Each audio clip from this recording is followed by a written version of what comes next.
Chief of army staff general M Naravane, chief of air staff air chief marshal VR. Chaudhari, chief of naval staff admiral R. Hari Kumar, Shrimati Anita Karwal, secretary department of school education and literacy, Shrimati Nivedita Shukla Verma, additional secretary यमोडी, अन्य वरिष्ठ अधिकारीगण, media के मित्रों, देवियों व सज्जनों, आज पब्लिक प्राइवेट पार्टनरशिप मॉडल के अंतर्गत 100 नए स्कूलों के विषय पर हाइब्रिड मोड में हो रहे सेमिनार में आप सबके बीच उपस्थित होकर मुझे बेहद खुशी है। रक्षा और शिक्षा का यह संगम राष्ट्रीय निर्माण की यात्रा में अपनी अहम भूमिका निभाएगा, ऐसा मेरा विश्वास है। इसके लिए मैं सेमिनार से जुड़े सभी लोगों और खासकर इस स्कीम में अपनी रुचि दिखाने वाले संस्थानों को हार्दिक बधाई और शुभकामनाएं भी देता हूं। अभी अभी मैंने मिस अमिता वाटल, श्री अशोक पांडे और मिस ममता शैकिया के विचार सुने। इसका मतलब कि हम लोगों ने जो ये फैसला किया है, इसका एक पॉजिटिव मैसेज कॉमन मासेस तक पहुंचा है।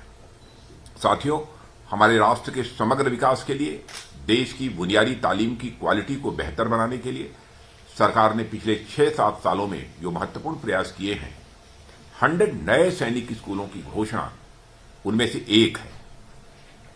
लगभग 60 साल पहले अस्तित्व में आए सैनिक स्कूलों की भूमिका बच्चों की शिक्षा समेत उनकी ओवरऑल डेवलपमेंट में अत्यंत महत्वपूर्ण रही है। स्वामी विवेकानंद से लेकर महात्मा गांधी, डॉक्टर अंबेडकर, सर्वपल्ली राधाकृष्णन जैसे महापुरुषों ने शिक्षा का जो स्वरूप अपने समाज के सामने रखा था, उस शिक्षा की ओर आगे बढ़ने में सैनिक स्कूलों ने अपनी अहम भूमिका निभाई है। और उन महापुरुषों ने किताबी तालीम के साथ साथ बच्चों के शारीरिक, मानसिक, नैतिक और आध्यात्मिक विकास पर भी विशेष बल दिया था। आप सभी यूनाइटेड नेशंस के 17 सस्टेनेबल डेवलपमेंट गोल्स यानी एसडीजी से अवगत होंगे। इसमें 4th गोल यानी क्वालिटी एजुकेशन को अन्य गोल्स को प्राप्त करने का महत्वपूर्ण माध्यम माना गया है। और विश्व के अनेक शिक्षाविदों और डेवलपमेंट एक्सपर्ट्स का मानना है कि क्वालिटी एजुकेशन समाज के चहुमुखी विकास के लिए एक ठोस नींव प्रदान करता है। और इन गोल्स को प्राप्त करने के लिए हमारी एक स्ट्रांग पॉलिटिकल कमिटमेंट रही है। और इसके लिए सरकार द्वारा सर्व शिक्षा अभियान, राष्ट्रीय माध्यमिक शिक्षा अभियान आदि पहले से ही चलाए जा रहे हैं। ऐसे में 100 नए स्कूल्स की घोषणा निश्चित ही आइशिंग ऑन द केक है। साथियों, सैनिक स्कूल को इसके 2 शब्दों यानी एक सैनिक और स्कूल के आधार पर देखा जा सकता है। इसमें सैनिक शब्द जहां एकता, अनुशासन और कर्तव्य परायणता का प्रतीक है, वहीं स्कूल शब्द शिक्षा के केंद्र का प्रतीक है। यानी किताबी शिक्षा के अलावा बच्चों को एक सुयोग्य नागरिक बनाने के लिए उनका शारीरिक, मानसिक और नैतिक विकास करना, उन्हें हाई क्वालिटी एजुकेशन उपलब्ध कराना, बच्चों के अंदर एकता, अनुशासन, भाईचारे जैसे गुण विकसित करना सैनिक स्कूलों का यह प्रमुख उद्देश्य है। और इसी के चलते आर्म फोर्सेज में जाने के इच्छुक बच्चे इन स्कूलों के माध्यम से अपने लक्ष्य को हासिल कर लेते हैं। देवियों सज्जनों, आप सभी ने वाटरलू के मैदान में नेपोलियन की पराजय के बाद ड्यूक ऑफ वेलिंगटन द्वारा कहा गया कथन सुना होगा। उसने कहा था कि battle of Waterloo was won on the playing field of Eton. यहां ईटन ब्रिटिश एजुकेशनल इंस्टीट्यूट का प्रतीक है। इससे बच्चों के मजबूत बेस के निर्माण में स्कूलिंग की भूमिका का पता चलता है।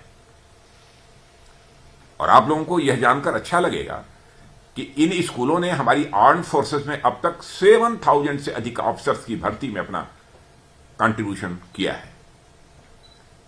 न केवल सैन्य अधिकारी बल्कि इन स्कूलों से निकले कई बच्चों ने अनेक क्षेत्रों में अपना नाम शीर्ष पर ले जाने में भी कामयाबी हासिल की है।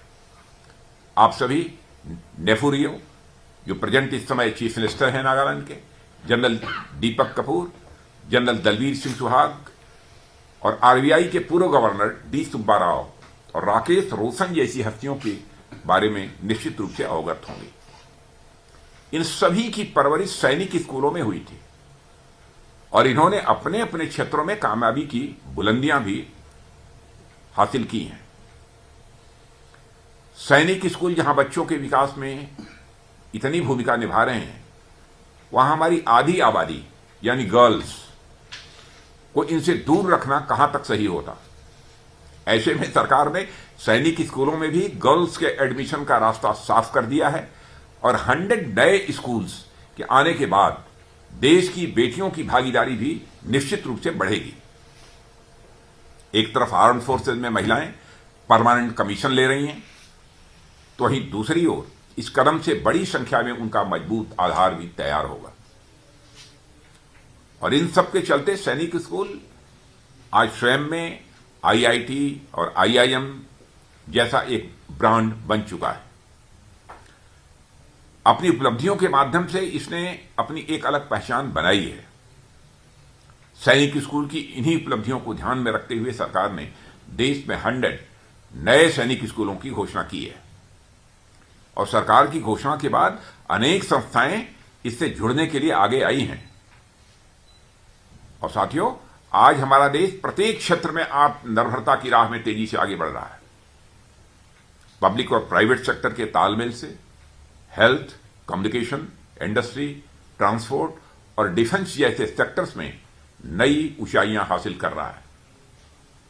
ऐसे में मेरा मानना है कि शिक्षा और बच्चों के हॉलिस्टिक डेवलपमेंट में भी एक क्रांति की आवश्यकता है, जो रक्षा, शिक्षा और निजी क्षेत्र की मजबूत भागीदारी से ही संभव है। और यह सेमिनार मैं समझता हूं इसी भागीदारी का एक फाउंडेशन स्टोन है। साथियों, हमारी सरकार का यह हमेशा प्रयास रहा है कि देश के किशोर और युवा अपनी ओवरऑल डेवलपमेंट सुनिश्चित करते हुए अपनी आशाओं आकांक्षाओं के अनुरूप जीवन में आगे बढ़ सकें। इसके लिए राष्ट्रीय शिक्षा नीति 2020 का क्रियान्वयन हो, नेशनल कैडेट कोर जैसे युवा संगठनों की वैकेंसीज में बढ़ोतरी हो, खेलो इंडिया, स्टार्टअप इंडिया और फिट इंडिया जैसे अभियान हों। और हमारे माननीय प्रधानमंत्री जी ने अनेक ऐसे अवसर और प्लेटफॉर्म उपलब्ध कराए हैं जिनके माध्यम से हमारे किशोर और युवा अपने जीवन को समग्रता में विकसित कर आगे बढ़ सकते हैं। साथियों, आज जब सैनिक स्कूलों के विस्तार की ओर हम अपना एक और कदम आगे बढ़ा रहे हैं, तो मैं आश्वस्त हूं कि यह कदम माननीय प्रधानमंत्री जी समेत अनेक महापुरुषों के सपनों को साकार करने की दिशा में एक बहुत ही अहम साबित होगा। और साथियों, आजादी के बाद से लेकर अब तक हमने कई क्षेत्रों में महत्वपूर्ण प्रगति की है और अभी भी हमें बहुत कुछ करना शेष है।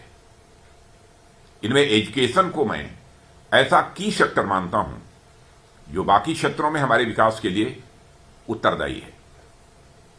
और इस सेक्टर में हमारे देश ने जो भी प्रोग्रेस की है, उसके पीछे मैं निजी क्षेत्रों के इन्वॉल्वमेंट को अत्यंत महत्वपूर्ण मानता हूं। निजी क्षेत्रों का एक मेजर कंट्रीब्यूशन है इस दृष्टि से, पर मुझे लगता है हमें इसे और भी आगे बढ़ाने की जरूरत है। इसलिए मैं आप सभी से आह्वान करता हूं कि अधिक से अधिक संख्या में आप सभी सरकार के इस इनिशिएटिव से जुड़ें और अपने संस्थान को एक नए ब्रांड नेम के साथ जोड़ें। इसकी सभी प्रक्रियाओं से आपको आगे अवगत कराया जाएगा और काफी हद तक इसकी जानकारी आप सबको होगी। और हमारा यह प्रयास होना चाहिए कि बाकी कैरिकुलम के साथ देशभक्ति और राष्ट्र के प्रति निष्ठा भी हमारी शिक्षा और चरित्र का अंग हो। साथ ही मैं डिपार्टमेंट ऑफ डिफेंस और सैनिक स्कूल सोसाइटी से भी यह कहना चाहूंगा कि वे सभी स्कूल्स की परफॉर्मेंस और ऑडिट के आधार पर रैंकिंग के लिए एक मैकेनिज्म की भी व्यवस्था करें। इससे इनके बीच एक हेल्दी कंपटीशन और कुछ नया, अलग और बेहतर करने की भी एक प्रवृत्ति, इच्छा वो पैदा होगी। मैं एक बार फिर आप सभी के प्रयासों और इस सेमिनार की सफलता के लिए अपनी हार्दिक शुभकामनाएं देता हूं और यहीं पर मैं अपना निवेदन समाप्त करता हूं। आप सबको बहुत बहुत धन्यवाद।